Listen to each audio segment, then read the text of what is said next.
মৰ্মান্তিক ঘটনা সংঘটিত হৈছে আৰু এবাৰ প্ৰসূতি মাতৃৰ মৃত্যু হৈছে আৰু চিকিৎসকৰ অৱহেলাৰ বাবে প্ৰসূতি মাতৃৰ মৃত্যু হোৱাৰ এটা ভয়ংকৰ অভিযোগ উত্থাপন হৈছে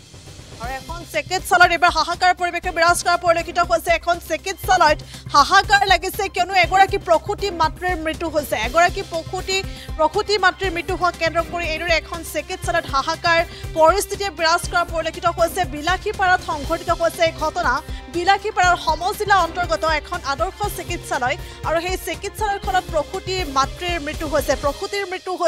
আৰু এই ঘটনাই এতিয়া চাঞ্চল্যৰ সৃষ্টি কৰিছে এক হাহাকাৰ পৰিৱেশে বিৰাজ কৰা পৰিলক্ষিত হৈছে চিকিৎসালয়খনত আৰু একমাত্ৰ চিকিৎসকৰ অৱহেলাৰ বাবে চিকিৎসকৰ গাফিলতিৰ বাবে এই ধৰণৰ ঘটনা সংঘটিত হৈছে বুলি এতিয়া ভয়ংকৰ অভিযোগ উত্থাপন হৈছে আৰু দুজনকৈ চিকিৎসকৰ বিৰুদ্ধে এই ভয়ংকৰ অভিযোগ উত্থাপন হৈছে চিকিৎসক ডাক্তৰ দয়াল বাদশা আৰু সমান্তৰালকৈ মুকাদ্দেছ আলী আহমেদৰ অৱহেলাৰ বাবে এই প্ৰসূতিগৰাকীৰ মৃত্যু হোৱাৰ এতিয়া ভয়ংকৰ অভিযোগ উত্থাপন হৈছে পুনৰলৈ কৈছো এখন চিকিৎসালয়ত হাহাকাৰ পৰিৱেশে বিৰাজ কৰা পৰিলক্ষিত হৈছে কিয়নো এগৰাকী প্ৰসূতিৰ মৃত্যু হৈছে আৰু বিলাসীপাৰা আদৰ্শ চিকিৎসালয়ত জ্যোৎস্না তাৰা নামৰ এগৰাকী প্ৰসূতিৰ মৃত্যু হৈছে আৰু এই ঘটনাৰ পাছতে হাহাকাৰ লাগিছে আৰু একমাত্ৰ চিকিৎসক দয়াল বাদশা আৰু মুকাদ্দেছ আলী আহমেদৰ অৱহেলাৰ বাবে এই ধৰণৰ ঘটনা সংঘটিত হোৱাৰ এতিয়া ভয়ংকৰ অভিযোগ উত্থাপন কৰিছে পৰিয়ালৰ লোকে আৰু এই ঘটনা সংঘটিত হৈছে বিলাসীপাৰাত পুনৰলৈ কৈছো বিলাসীপাৰাত এক মৰ্মান্তিক ঘটনা সংঘটিত হৈছে এখন চিকিৎসালয় অৰ্থাৎ এখন আদৰ্শ চিকিৎসালয়ত এবাৰ প্ৰসূতি মাতৃৰ মৃত্যু হৈছে জ্যোৎস্না তাৰা নামৰ এগৰাকী প্ৰসূতিৰ মৃত্যু হোৱা ঘটনা কেন্দ্ৰ কৰি পৰিস্থিতি উত্তপ্ত হৈ পৰিছে আৰু লগতে পৰিয়ালৰ অভিযোগ উত্থাপন কৰিছে এই চিকিৎসালয়খনৰ চিকিৎসক দয়াল বাদশা আৰু মুকাদ্দেছ আলী আহমেদৰ অৱহেলা আৰু সেই অৱহেলাৰ বাবে এইদৰে প্ৰসূতিগৰাকীৰ মৃত্যু হোৱাৰ এটা ভয়ংকৰ অভিযোগ উত্থাপন কৰিছে আৰু এই ঘটনা কেন্দ্ৰ কৰি পৰিস্থিতি উত্তপ্ত হৈ পৰা পৰিলক্ষিত হৈছে এই মুহূৰ্তত ভাষ্য আছে আগবঢ়াইছো খুব মৰ্মান্তিক ঘটনা আজি যিজনী প্ৰসূতি মাতৃৰ আজি মৃত্যুবৰণ হ'ল এই কথাটো মই যিমান দূৰ গম পাইছোঁ অন ডিউটি আছিল আমাৰ দয়াল বাদশা ডক্টৰ দয়াল বাদশা তেওঁৰ গাফিলতিৰ কাৰণেই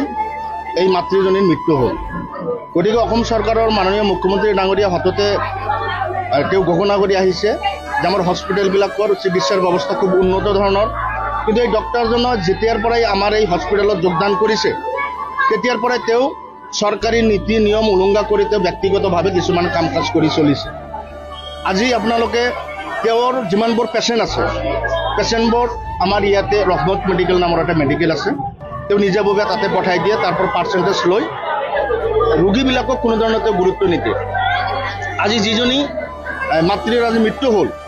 তেওঁ ডেলিভাৰী হোৱাৰ পিছত বাচ্চাটো এতিয়ালৈকে সুস্থ আছে কি কাৰণত আজি মাতৃজনৰ মৃত্যু হ'ল ডক্টৰজনে কোনো ধৰণৰ গুৰুত্ব দিয়া নাছিল কাৰণে আজি মাতৃজনৰ মৃত্যু হ'ল আজি এনেকুৱা ধৰণৰ যদি গৰীব মানুহ হস্পিটেলত আহি চৰকাৰে ইমান সুবিধা দিয়াৰ পিছত যদি কোনো ধৰণৰ ডক্টৰৰ গাফিলতিৰ কাৰণে যদি মৃত্যুবৰণ কৰিব লগা হয় তেনেহ'লে জনসাধাৰণ কলৈ যাব গতিকে অসমৰ মাননীয় মুখ্যমন্ত্ৰী ডাঙৰীয়াক মই অনুৰোধ জনাইছোঁ আজি ইয়াত বহুত ৰাইজ আহিছে ৰাইজ গোট খাইছে ৰাইজে এটা অনুৰোধ জনাইছে যে ডক্টৰজনৰ বিৰুদ্ধে হত্যাৰ গোচৰ তৰি তেওঁক গ্ৰেপ্তাৰ কৰি জেল হাজতলৈ প্ৰেৰণ কৰিব লাগে অন্যথা এই ডক্টৰজনৰ বিৰুদ্ধে বিভিন্ন দল সংগঠনে আমি ৰাইজে মিলি আমি তীব্ৰতৰভাৱে গণতান্ত্ৰিক আন্দোলন গঢ়ি তুলিম এনেকুৱা